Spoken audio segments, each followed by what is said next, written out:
Mesdames, Messieurs, bonjour. Bienvenue dans votre nouvelle émission 7 minutes avec la francophonie. La langue française est la 5e langue mondiale par le nombre de ses locuteurs, après le mandarin, l'anglais, l'espagnol et l'arabe. Elle est la seule, avec l'anglais, à être présente sur les 5 continents. En 2018, sur 106 pays et territoires, 300 millions de personnes sont capables de s'exprimer en français. Le terme francophonie est apparu pour la première fois vers 1880, lorsque le géographe français Onésime Reclus l'utilise pour désigner l'ensemble des personnes et des pays parlant le français. On parle désormais de francophonie avec un F minuscule pour désigner les locuteurs de français et de francophonie avec un F majuscule pour figurer le dispositif institutionnel organisant les relations entre les pays francophones. La francophonie, ce sont tout d'abord des femmes et des hommes qui partagent une langue commune, le français. Le dernier rapport en date de l'Observatoire de la langue française, publié en 2018, estime le nombre à 300 millions de locuteurs répartis sur les 5 continents. Dès les premières décennies du XXe siècle, les francophones prennent conscience de l'existence d'un espace linguistique partagé, propice aux échanges et à l'enrichissement mutuel. Ils sont constitués de prises dans une multitude d'associations et regroupements dans le but de faire vivre la francophonie au jour le jour. Parmi ces organisations, on peut citer les associations professionnelles, les regroupements d'écrivains, les réseaux de libraires, d'universitaires, de journalistes, d'avocats, d'ONG, d'entrepreneurs, de jeunes, de femmes et bien sûr des professeurs de français. Sais-tu que la langue française que nous parlons aujourd'hui était bien différente auparavant ? Elle s'est en fait formée au fil des siècles à partir de plusieurs langues parlées sur tout ce territoire. Beaucoup de mots français proviennent également des langues parlées par les peuples voisins que côtoyaient nos ancêtres. Si tu connais bien les aventures d'Astérix et Obélix, tu sais peut-être que nos irréductibles Gaulois parlent une langue celte, le gaulois. Ce langage très ancien nous a laissé quelques mots courants. Camisia, Caros, Multon. Mais à l'époque, la langue celte s'écrit rarement. Et nous n'avons gardé que quelques mots de cette culture orale. Brio, Nanto, Wallo. En effet, au 1er siècle avant Jésus-Christ, les Romains envahissent la Gaule.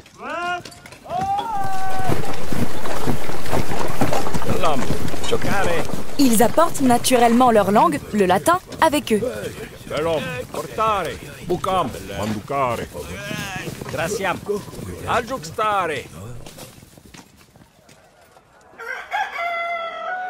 Le peuple gaulois adopte rapidement le latin populaire parlé par les soldats et les marchands romains. Ils transforment certains mots et les adaptent à leurs habitudes de prononciation. Cabalum. Hein? Cabalos?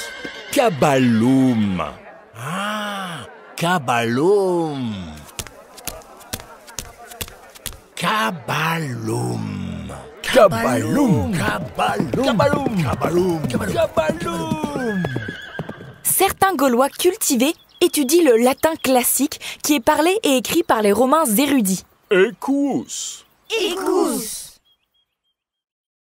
La plupart des mots français que tu connais aujourd'hui proviennent de ces deux types de latin. Le latin populaire Cabalum. a donné cheval. Le latin classique Écous. n'est à l'époque pas directement adopté par le peuple gaulois. Il entrera plus tard dans la langue française pour former les mots équitation ou encore équestre. Entre le 3e et le 6e siècle après Jésus-Christ, les Francs envahissent progressivement le territoire de la Belgique et d'une grande moitié nord de la France actuelle. Ces peuples germaniques parlent le francique et adoptent le latin populaire en deuxième langue. Leur accent transforme encore la langue. Rossa. Rose. More. More. Les Francs introduisent également de nombreux mots de langue franque qui se mêlent au vocabulaire du latin populaire. Marcon. Marcher. Dinjan. Dindiare.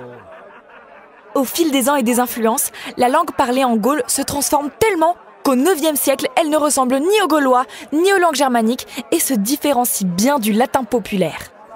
Chamiseai. Cheval. Marcher. Une nouvelle langue est née, le roman. Rodeo amour. L'un des textes les plus anciens que nous connaissons dans cette langue s'appelle les Sermons de Strasbourg.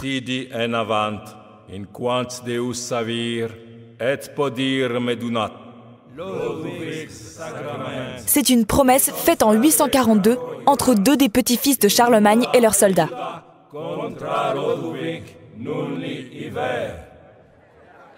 Le roman est alors parlé de nombreuses manières différentes.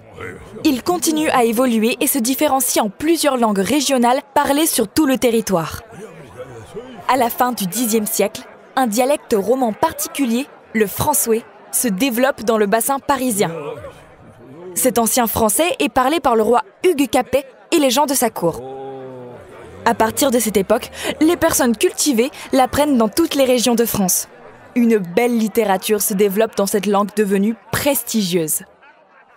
Au XVIe siècle, c'est le début de la Renaissance en France et de l'explosion des savoirs. Les sciences sont en plein essor. Nos savants ont besoin de vocabulaire pour décrire leurs nouvelles disciplines. Ils créent alors des mots à partir de bases grecques ou latines, ou en empruntent à l'italien. Géographie, par exemple, provient des mots grecs Gaïa, la terre, devenue G, et Graphein, écrire. La géographie est donc la science qui a pour objet de décrire la terre. En 1539, François Ier signe l'ordonnance de Villers-Cotterêts et impose le français comme langue administrative en remplacement du latin. Nous ordonnons que d'ores en avant, tous arrêts soient prononcés, enregistrés et délivrés en langage maternel français. On appelle aujourd'hui cette langue le moyen français. Mais de nombreuses langues régionales sont toujours utilisées. Elles continuent à enrichir et à modifier le français. Au fil des siècles d'ailleurs, beaucoup d'autres langues ont fait de même. Au XIe siècle, les Flamands et les Vikings nous apportent quelques mots. Bouquin, Bouquin, Vogue, Vague, Au XIe et XIIe siècle, nos savants apprennent beaucoup des Arabes dans les domaines scientifiques. Chiffre, Chiffre, Au XVIe siècle, les Italiens nous apportent beaucoup de vocabulaire militaire. Alarme, Alarme.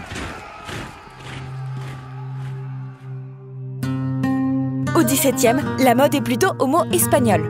Camarade, camarade. En 1635, Richelieu, Premier ministre de Louis XIII, fonde l'Académie française pour fixer la langue et l'unifier. Aujourd'hui, on appelle la langue de cette époque le français classique. C'est l'âge d'or des dictionnaires, des grammaires françaises et des ouvrages sur la langue.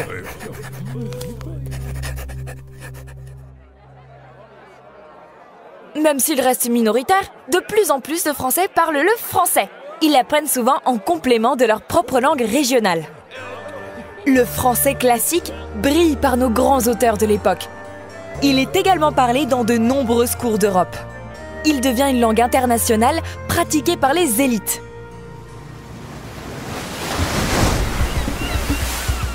À la même période, le français se répand dans les pays colonisés par la France. Dans ces colonies esclavagistes, les peuples autochtones la prononcent à leur manière et la modifient. Ils créent les différents créoles. Bonjour, ça vous fait? Pas de problème. Mais si. Au 19e et 20e siècle, l'école républicaine enseigne le français sur tout le territoire. Les médias achèvent de répandre et d'unifier la langue. Ils font également connaître de nouvelles techniques et des modes venus d'ailleurs. Aujourd'hui, interview d'une star internationale de rock'n'roll. Aujourd'hui, nous continuons à adopter de nombreux mots anglais. T'as checké tes mails? Ouais, on ira jouer au basketball ce week-end. Nous formons aussi des mots nouveaux pour désigner les objets issus de nouvelles technologies. Logiciel, mégaoctet. Eux aussi proviennent d'ailleurs du latin et du grec ancien. Tous les jours, les jeunes générations jouent avec les langues, renversent les syllabes et donnent de nouveaux sens aux mots. On a fait une teuf chambée avec un quebla. Il a même liké ma teuf. Tu vois, le français est et a toujours été une langue bien vivante. Maurice Druon disait « La langue française est porteuse d'une civilisation, d'une conception du monde, d'une philosophie de l'homme. En ce sens, elle n'appartient pas seulement à la France. Elle fait partie du patrimoine commun de l'humanité. » Nous arrivons au terme de cette première édition de 7 minutes avec la francophonie. Il sera de coutume de laisser nos téléspectateurs choisir une chanson en provenance de la diversité culturelle de l'espace francophone. Pour cette première édition, nous vous emmenons en Afrique équatoriale avec Eric Aliana dans Kulum Kankan.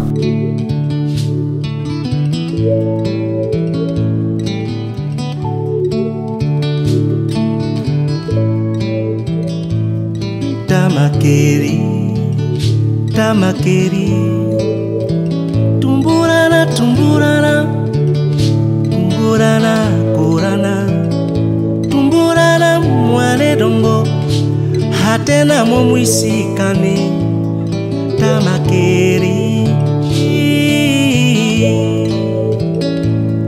dongoro,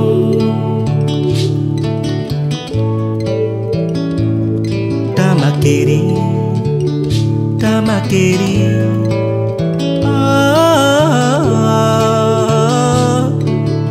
nungo, tumburana hatena. I want to call Kurungangang, tamakeri, dongoron, vivana na vivana, mporo, mporo, mburana mware dongo kurungangang, kurungangangangangangangangangangang, he kurungangang.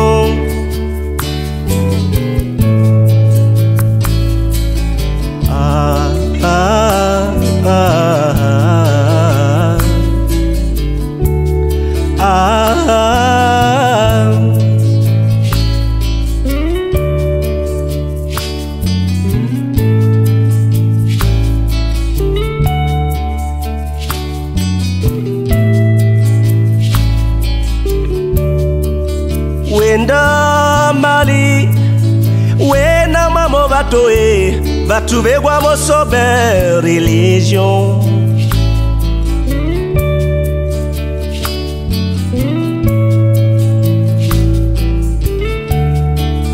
Wenda siri, wena mamo songare, amungare, ngare ona mo sovajo.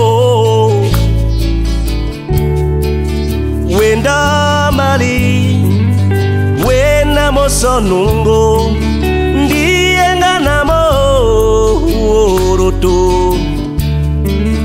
Wenda siri, wena moso mbi, ngarenga namo toto. Wenda Afrika,